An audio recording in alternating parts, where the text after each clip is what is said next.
Boa noite, né? Alguém sabe me dizer o que é isso daqui? Isso, uma pulseira da amizade. Bom, eu acho que todas nós aqui sabemos o que acontece quando compramos uma dessas, né? Para honrar a nossa amizade, uma amiga. A amizade acaba mal, muito mal. Muitas vezes com brigas, muitas vezes levando marcas que a gente não vai conseguir esquecer. Meu nome é Ana Clara e eu vou falar de a rivalidade e amizade feminina, o bullying invisível. Para começar, eu vou descrever uma cena que muitas de vocês provavelmente já presenciaram ou vivenciaram até. Então, imagine três amigas: a Isa, a Mariana e a Laura. Elas são as amigas desde sempre, desde o infantil. Estão juntas há muitos anos.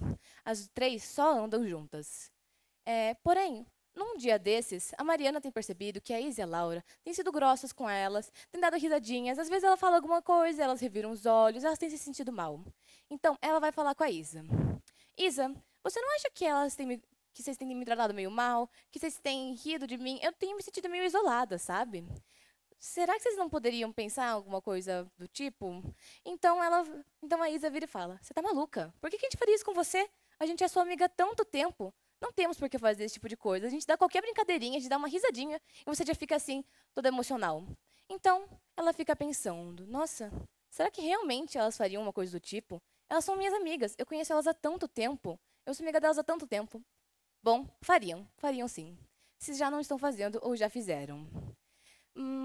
Então, por que tantas de nós não conseguimos reconhecer que estamos passando por esse bullying, né? Por essa agressão? É, porque a gente não aprende ela na escola. O bullying que a gente aprende é aquele normalmente feitos por meninos. Aquele mais direto, mais violento, em que, não sei, um bate no outro, um grita com o outro. São esse tipo de coisa que a gente aprende na escola. O que acontece com as mulheres, né?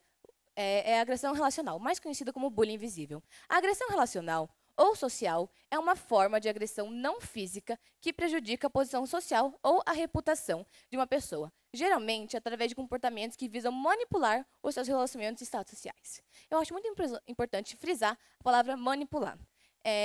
Essa agressão, a agressão feminina, ela é muito disso. Daquela agressão que passa por baixo do tapete, que passa despercebida, que se você não tem um olho bom, você não vai perceber.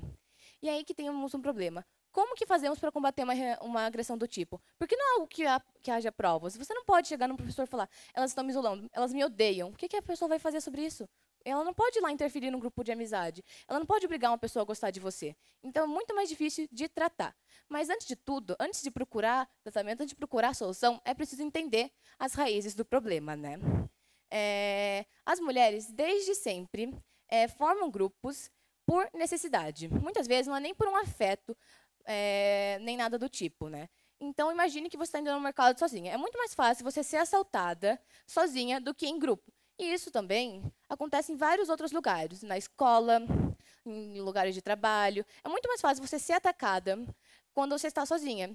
Então as mulheres formam grupos pela necessidade. Os homens amam os amigos e usam as mulheres. E as mulheres usam as amigas e amam os homens. Claramente, essa não é uma frase que aborda todos, né? Há todas as suas exceções, porém, infelizmente, vemos muito disso nos dias atuais. Vemos vários relatos de homens falando que iam até o fim com os amigos, passando pano para eles fazendo coisas erradas, né? E quando tem a ver com uma mulher, é algo passageiro. Porque as mulheres passam, os amigos ficam, né? Não é o que dizem. Já para as mulheres é muito diferente. Principalmente, né, numa sociedade que vê a mulher com quem ela está. Esposa de não sei quem, namorada de não sei quem. Então, as mulheres acabam por amar os homens e usar as amigas. A amizade feminina é uma troca. Eu vou ser amiga dessa daqui porque ela é inteligente, logo vamos fazer trabalho juntas. Eu vou ser amiga dessa daqui porque o irmão dela é bonitinho e eu estou interessada no irmão dela. Então, não é muito mais difícil tratar de uma amizade feminina realmente vinda de laços afetivos, né? Então, para entender melhor, eu fui em busca de uma fonte mais teórica, né? Que é esse livro, da Liv Strugman, Na Sala dos Espelhos, né? No qual vai apresentar duas teorias principais do porquê a tamanha rivalidade entre mulheres na sociedade atual, né? Sendo a primeira delas do René Giraldi, né? Um filósofo, que é o desejo mimético. O homem é a criatura que não sabe o que desejar e recorre aos outros para se decidir. Desejamos o que os outros desejam porque imitamos os seus desejos.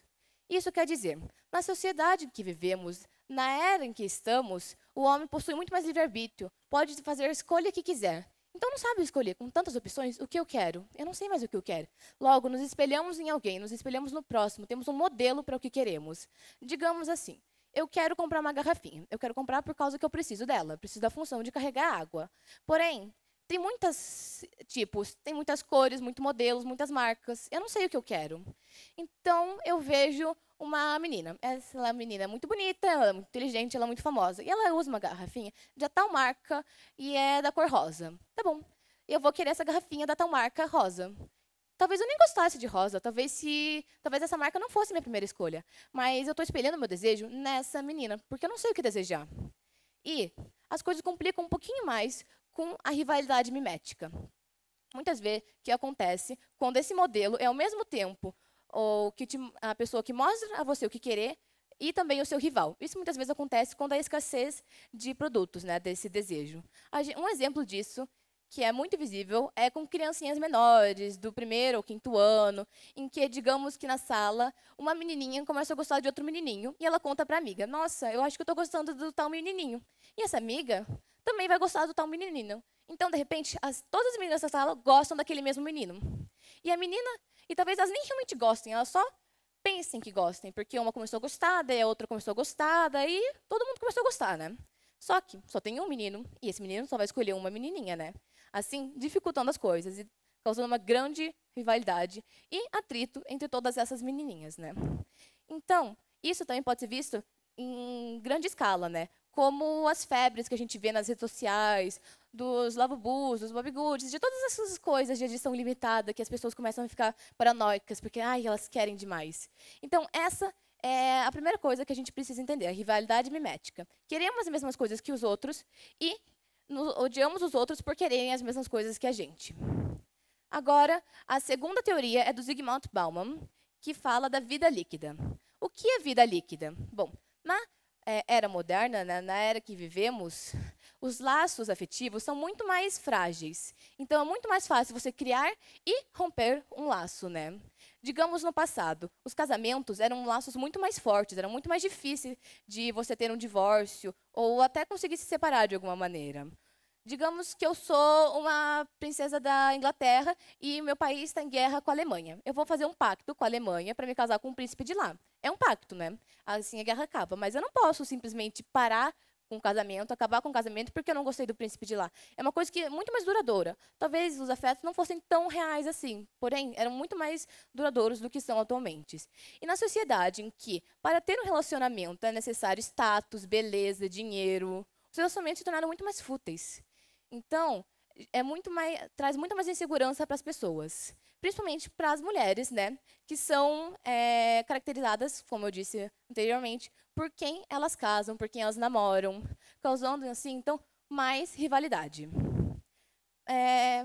Tá. Porém, não adianta... Peraí. Aí. Porém, não adianta eu vir aqui, né, e simplesmente trazer as raízes do problema, falar como isso acontece, o porquê, sem trazer nenhuma maneira de combater isso. Então, se você está sofrendo ou está vendo alguém sofrer esse tipo de agressão, esse bullying, algumas coisas que você pode fazer. A primeira delas é não agir muito emocionalmente, não pôr a culpa em alguém, não apontar o dedo. Isso vai causar que a pessoa, essa agressora, né, fique acuada e responda de volta de maneira ainda pior, né? Principalmente se você ficar muito emocionada, agir com muita emoção, né? Por exemplo, digamos que eu aponto para alguém e digo, nossa, você está me tratando muito mal, você está sendo super rude, você me odeia. Aí ela vai olhar para você e vai falar, você está maluca, eu só esqueci. Nossa, não era para tanto. Então, é melhor não apontar o dedo para a pessoa, não trazer culpa, né? Melhor tratar de maneira mais geral. Nossa, eu estou vendo que vocês têm me excluído, ou eu estou me sentindo meio excluída. Talvez seja só impressão minha, né? Mas seria legal se a gente saísse todas nós, algum dia, sabe? Tratar assim de maneira mais geral, sem culpados, sem acusações. E segundo, se não funcionar, né, você pode procurar grupos maiores, grupos de amizade maiores. Porque é muito mais fácil manipular 3, 2 pessoas a odiar uma única do que um grupo todo de 7, de 10 pessoas. Essa agressão relacional acontece principalmente entre grupos de 3 a 5 pessoas, né? Então, se você não estiver conseguindo conversar com as agressoras, né, tente procurar novas amigas, tente expandir o seu círculo social. E é isso, obrigada.